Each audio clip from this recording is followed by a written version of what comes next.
Circular University.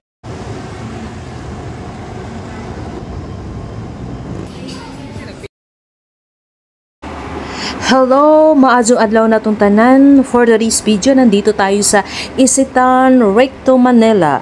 Ito yung pinakapasyalan namin nung dati since 1996 kasi dito sa lugar na to, sa Ligarda ako, unang trabaho ko sa canteen. So, pagdating ng day off, dito talaga kami sa Isitan Recto pasyal, mag-date sa mga uyab. Ay, ambot na lang yun, guys. So, ngayon, pasukin natin, guys, kung ano na ang update ng Isitan Recto, kung ano na siya. Napakaluma na siya ngayon, guys. So, tara, pasukin na natin to kung ano na ang update ng Recto, Isitan Recto, Manila.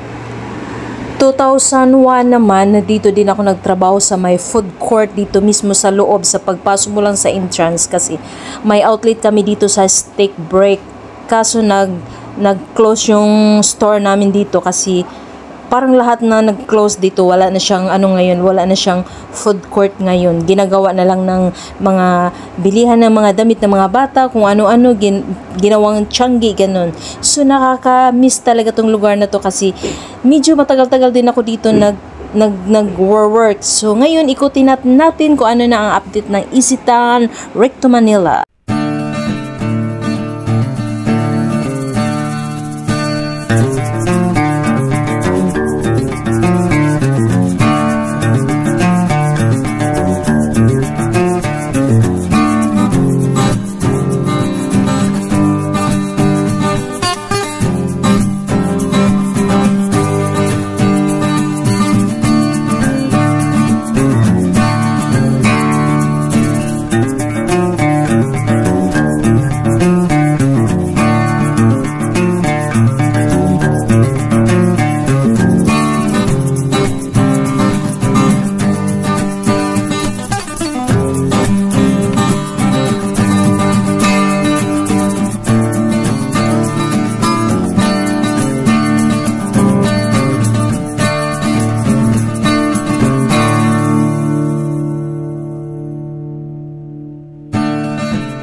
Ang daming mga babae dito tuwing gabi.